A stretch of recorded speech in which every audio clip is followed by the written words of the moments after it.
Et est-ce que tu sais que certains des disciples de Jésus l'ont quitté en chemin? Est-ce que tu savais ça? Aujourd'hui, dans le défi lecture de la Bible de l'aurore au crépuscule, on va lire cette histoire des disciples qui quittent Jésus. Et nous, on lit la Bible de la Genèse à l'Apocalypse 10 minutes tous les jours. Et aujourd'hui, on est dans le livre de Jean. On a fini l'Ancien Testament, merci Seigneur. On est dans le Nouveau Testament, merci Seigneur. Et donc là, on est dans le livre de Jean. Donc n'hésite pas à nous rejoindre. Merci Seigneur parce que tu as les paroles de vie. Merci Seigneur parce que nous pouvons te faire confiance. Merci parce que toute ta parole est vraie. Merci parce qu'on peut s'appuyer sur tes paroles. Vraiment, je prie pour tous ceux qui sont avec moi dans ce défi. Aide-nous à pouvoir arriver ensemble jusqu'au bout et aide-nous à comprendre et mettre en pratique le passage qu'on va lire aujourd'hui et continue à mettre ta main sur la vie de Lucas au nom de Jésus. Amen. Alors, on continue donc dans Jean 6, verset 41.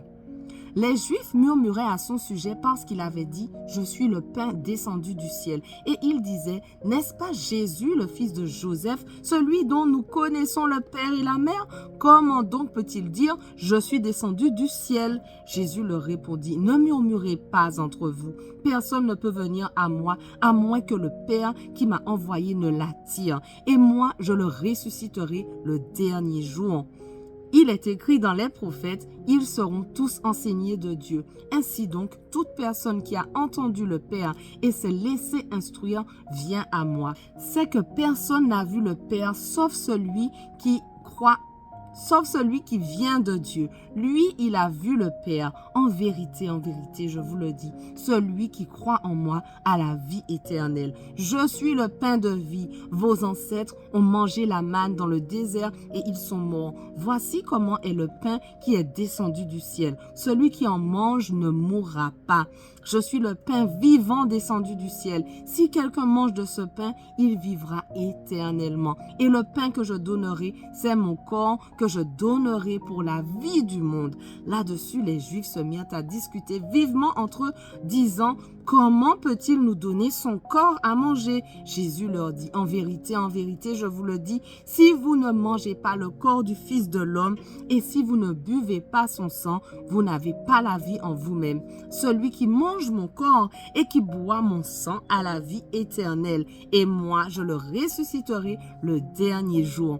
En effet, mon corps est vraiment une nourriture et mon sang est vraiment une boisson.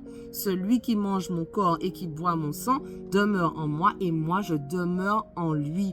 Tout comme le Père qui est vivant m'a envoyé et que je vis grâce au Père, ainsi celui qui me mange vivra grâce à moi. Voilà comment est le pain descendu du ciel. Il n'est pas comme la manne que vos ancêtres ont mangée. Eux sont morts, mais celui qui mange de ce pain vivra éternellement. Jésus dit ces paroles alors qu'il enseignait dans une synagogue à Capernaum. Les disciples quittent Jésus. Après l'avoir entendu, beaucoup de ses disciples dirent « Cette parole est dure, qui peut l'écouter ?» Jésus savait en lui-même que ses disciples murmuraient à ce sujet. Il leur dit « Cela vous scandalise ? Si vous voyez le Fils de l'homme monter là où il était auparavant, c'est l'Esprit qui fait vivre.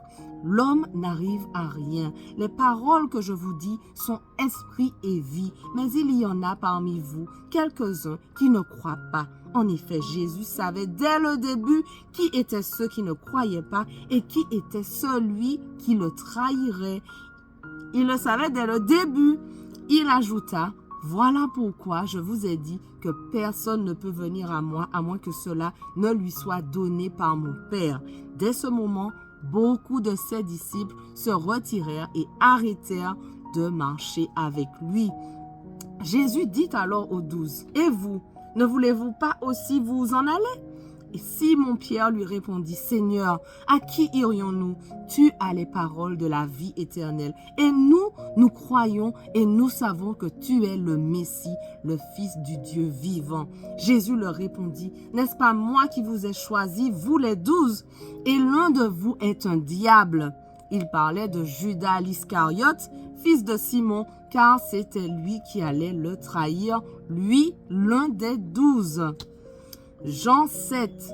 Après cela, Jésus continua de parcourir la Galilée. Il ne voulait pas séjourner en Judée, car les Juifs cherchaient à le faire mourir.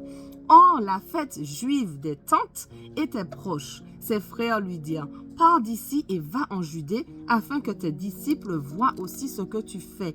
Personne n'agit en secret s'il cherche à être connu. Puisque tu as fait ce genre de choses, montre-toi au monde. » En effet, ses frères non plus ne croyaient pas en lui. Les frères de Jésus ne croyaient pas en lui.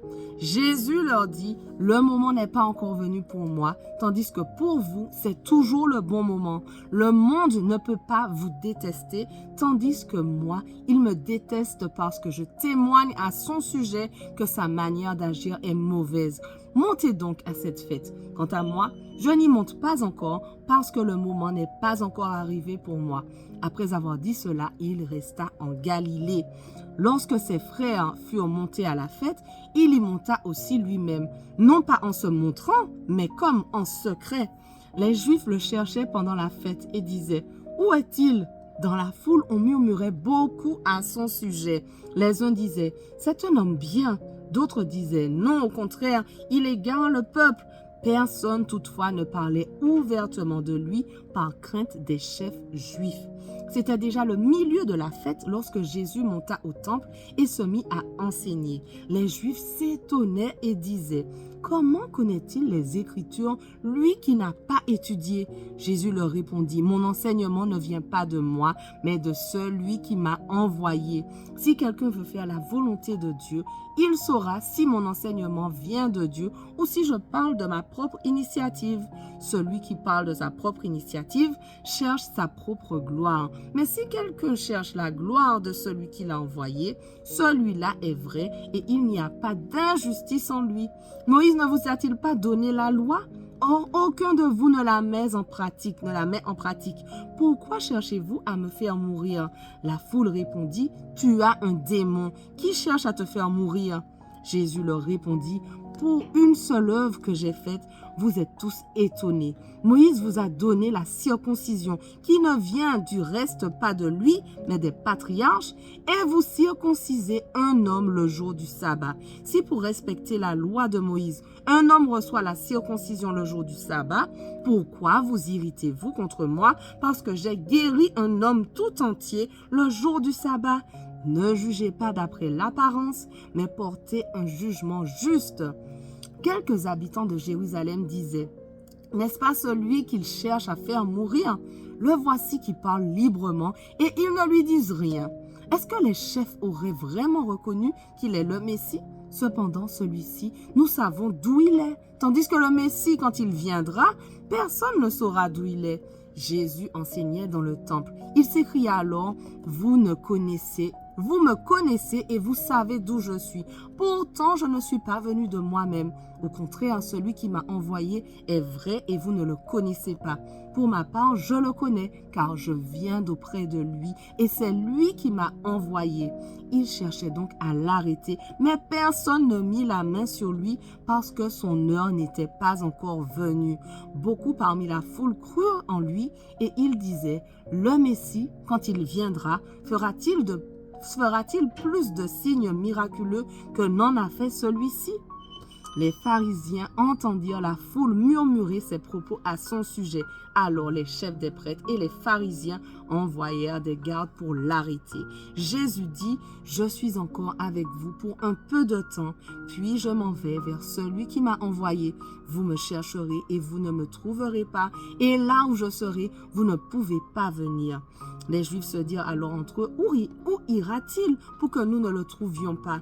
Ira-t-il chez ceux qui sont dispersés dans le reste du monde et enseignera-t-il les non-juifs? » Que signifie cette parole qu'il a dite? « Vous me chercherez et vous ne me trouverez pas, et là où je serai, vous ne pouvez pas venir. » Le dernier jour, le grand jour de la fête, Jésus debout s'écria, « Si quelqu'un a soif, qu'il vienne à moi et qu'il boive. Celui qui croit en moi, des fleuves d'eau vive couleront de lui, comme l'a dit l'Écriture. » Il dit cela à propos de l'Esprit que devaient recevoir ceux qui croiraient en lui. En effet, l'Esprit Saint n'avait pas encore été donné parce que Jésus n'avait pas encore été élevé dans sa gloire. Voilà, notre passage du jour touche à sa fin, mais on continue dès demain. On ne lâche rien. Allez, sois bénis.